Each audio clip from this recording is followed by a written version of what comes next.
سیدنا ذوالنون مصری. ارے بولو کیا نام؟ زور سے بولو. سیدنا ذوالنون مصری. ایک بزرگ گزرے ہیں, جلدی بولو. ایک بزرگ گزرے ہیں. ایک دن دریا کے کنارے کھڑے تھے. کہاں کھڑے تھے؟ زور سے بولو. زور سے بولو. کہاں کھڑے تھے؟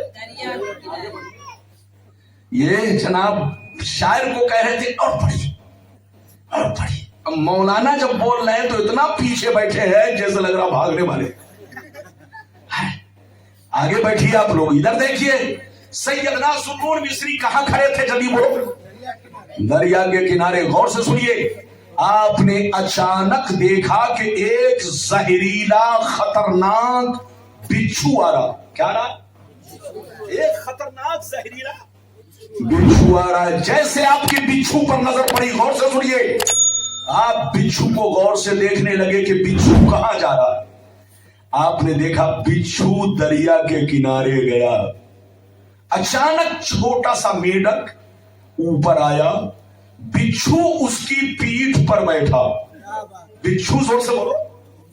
اس کی پیٹھ پر بیٹھا. بیٹھو بیٹا. بچھو اس کی پیٹھ پر بیٹھا اور میڈک پھر پانی میں چھلانگ لگایا, تیرنے لگا اور بچھو کو اس پار لے جا کر چھوڑا. بچھو نیچے اترا اور بڑی تیزی سے چلنے لگا.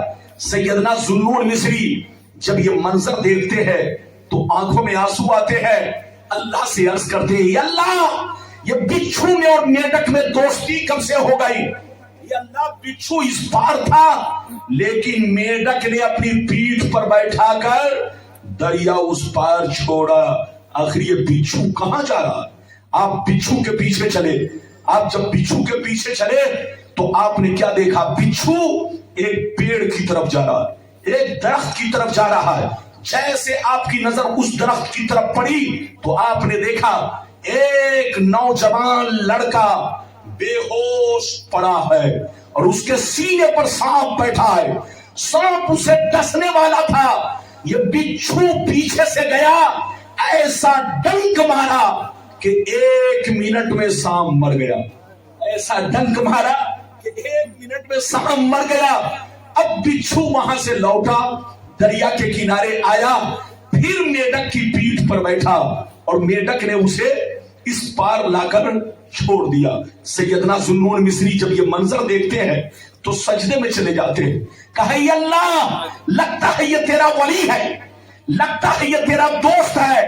اے پروردگار, اس نوجوان لڑکے کو سانپ ڈسنے والا تھا لیکن تو نے بچھو کو بھیج کر کے سانپ کو مروا دیا اور اس نوجوان بچے کی جان تو نے سانپ سے بچا لی. یا اللہ, لگتا ہے یہ تیرا ولی ہے. ان کے دل میں خیال آیا, لگتا ہے یہ تیرا ولی ہے, میں قریب پہنچ کر کے کم سے کم ان کو دیکھوں, ان کی زیارت کروں. آپ آہستہ آہستہ آگے بڑھے. جیسے قریب پہنچے تو اس کے سانسوں سے شراب کی بدبو آنے لگی.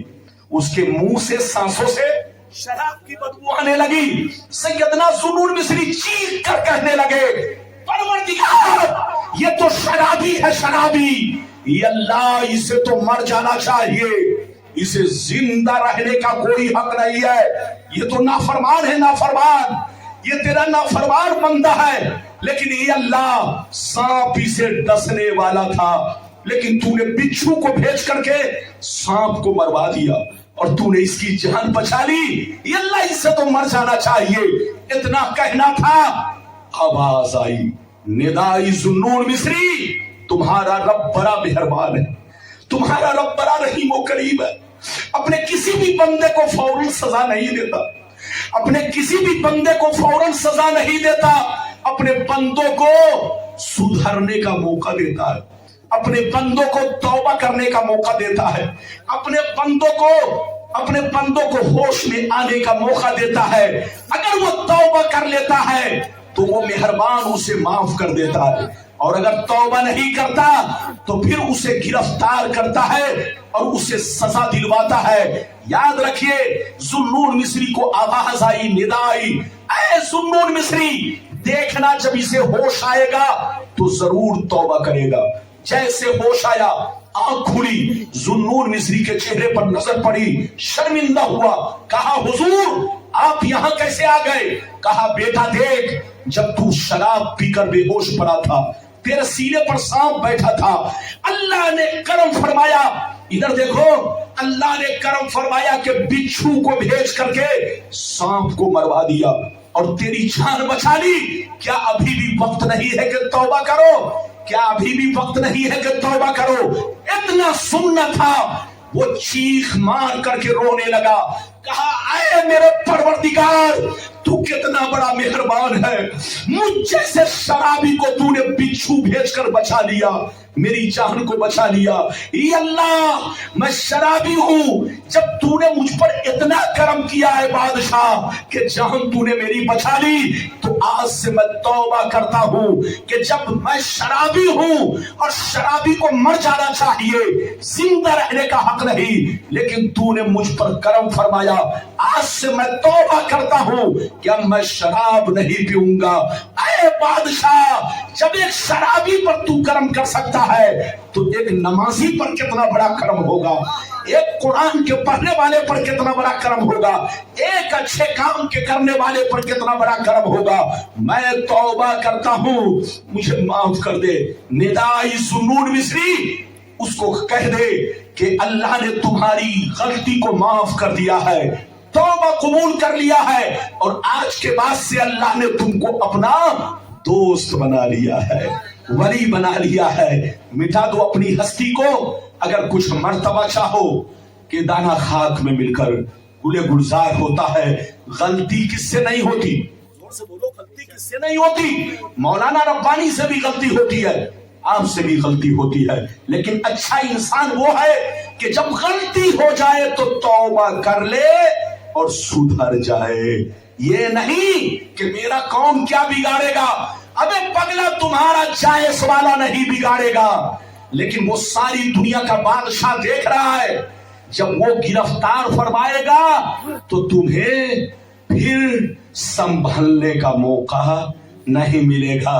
ابھی تو میں نے کئی حدیث سنائی، زور سے بولو، 3، ارے بولو کئی حدیث؟ 2 حدیث کی 2 حدیث سنائی، لیکن لگتا ہے بچے کو نیند آ رہی، یہ بچے کو جگائی، میرے صحیح سے بیٹھو، ایسے بیٹھا ہے جیسے لگتا ہے نانی اماں کا گھر ہے، جلسے میں آئیے تو صحیح سے بیٹھیے۔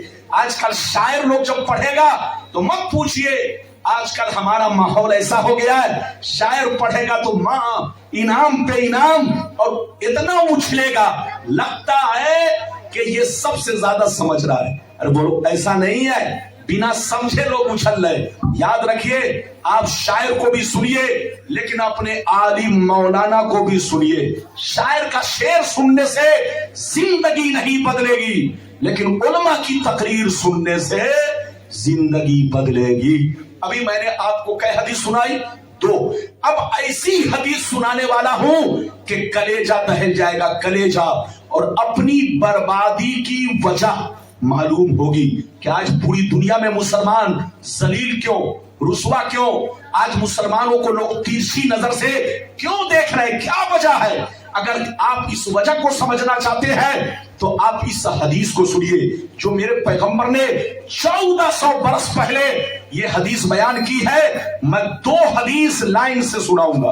اے بچے صحیح سے بیٹھو، صحیح سے ہوش میں بیٹھو، میں 2 حدیثیں لائن سے سناؤں گا، آپ غور سے سنیے۔